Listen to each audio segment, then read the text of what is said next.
Hey, this is Pastor Bunjee Garrett, and I want to take some time today to present you with another word of encouragement. Well, you might like to know that today is the first day of the Jewish festival commonly called the Feast of Tabernacles.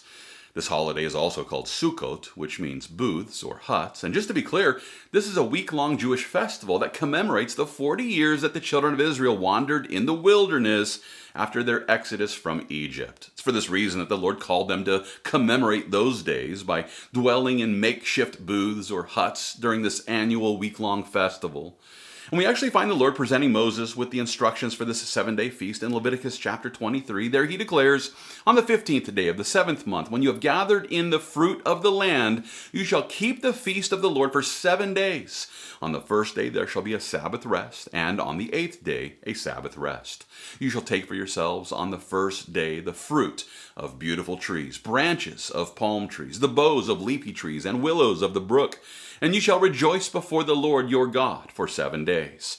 You shall keep it as a feast to the Lord for 7 days in the year. It shall be a statute forever in your generations. You shall celebrate it in the 7th month. You shall dwell in booths for 7 days. All who are native Israelites shall dwell in booths, that your generations may know that I made the children of Israel dwell in booths when I brought them out of the land of Egypt. I am the Lord your God." Well, here in these verses, we find the Lord, he's presenting the children of Israel with the instructions for how they were to keep the Feast of Tabernacles.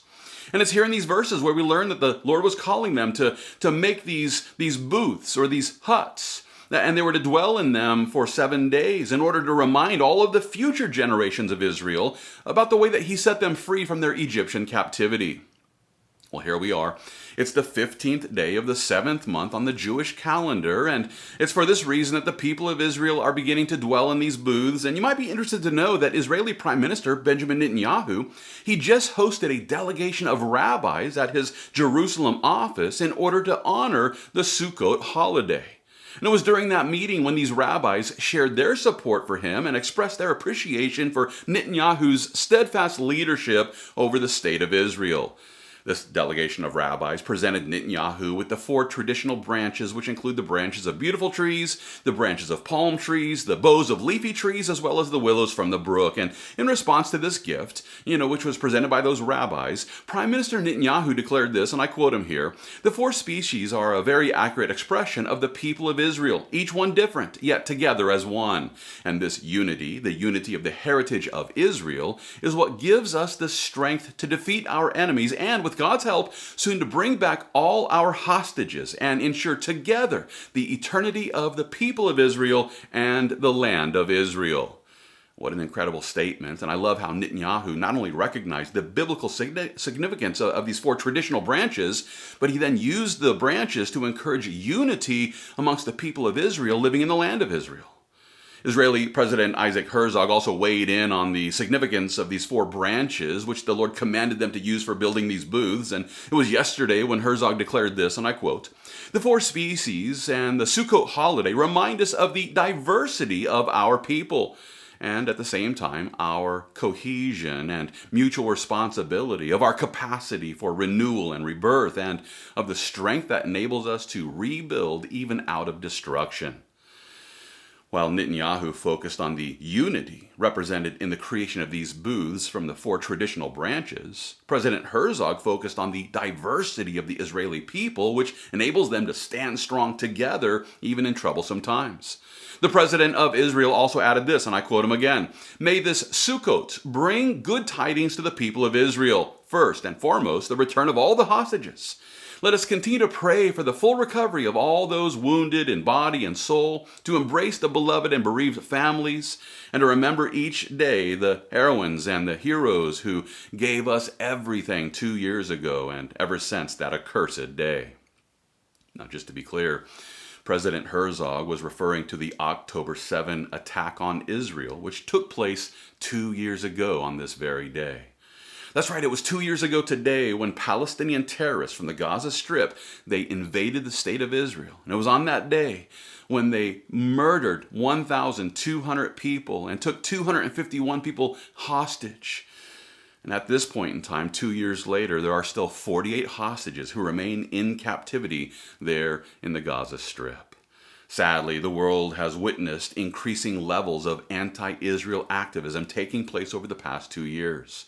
And while today ought to be a day when the world stands together against Hamas terrorists who, want to attack the state of Israel, there are many anti-Israeli protesters who are using today to celebrate the second anniversary of the October 7 massacre, and rallies are expected to take place all around the world today, including places like Sydney, London, Paris, Geneva, Athens, Thessalonica, Istanbul, and Stockholm, and so many other places. And what's even worse is that it was earlier today when Palestinian terrorists began their celebration of this day by launching rockets into Israel. Now listen, this day has been described as the deadliest day for the Jews since the Holocaust.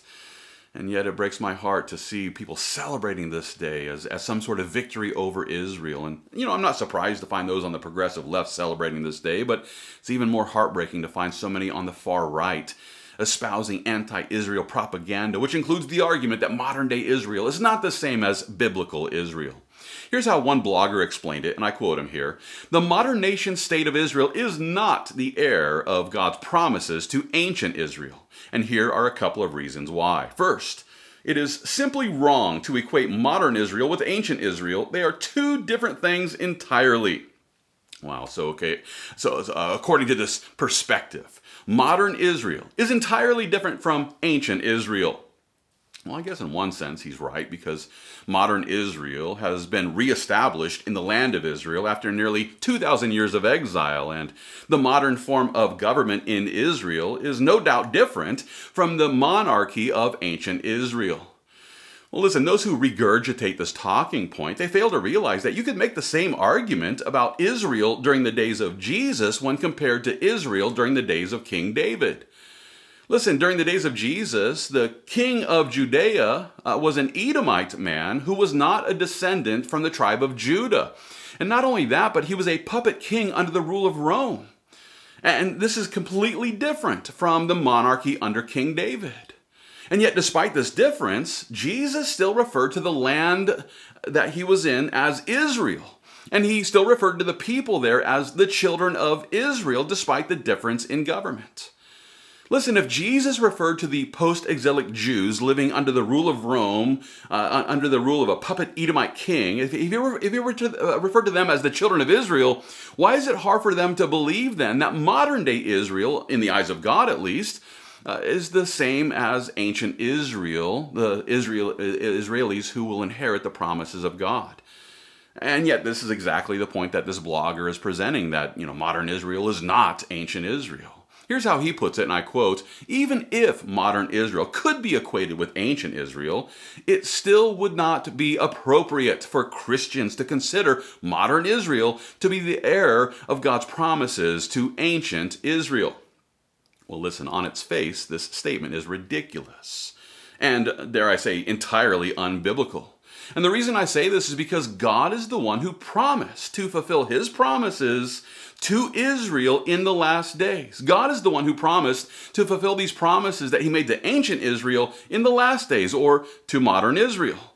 Case in point, let's consider the promise that he presented in Isaiah chapter 11. It's beginning at verse 11 where he says this, "It shall come to pass in that day," speaking of the last days here, "It shall come to pass in that day that the Lord shall set his hand again, the second time, to recover the remnant of his people who are left, from Assyria and Egypt, from Pathros and Cush, from Elam and Shinar, from Hamath and the islands of the sea. He will set up a banner for the nations and will assemble the outcasts of Israel and gather together the dispersed of Judah from the four corners of the earth."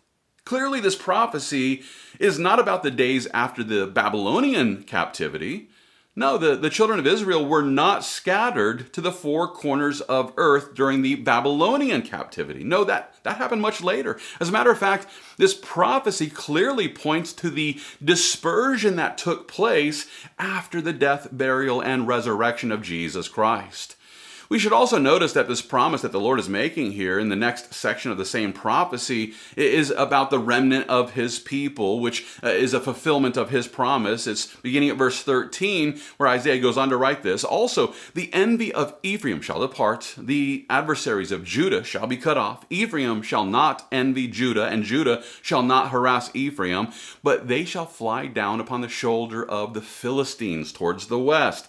Together they shall plunder the people of the east. They shall lay their hand on Edom and Moab, and the people of Ammon shall obey them. The Lord will utterly destroy the tongue of the sea of Egypt. With his mighty wind, he will shake his fist over the river and strike it in the 7 streams and make men cross over dry shod.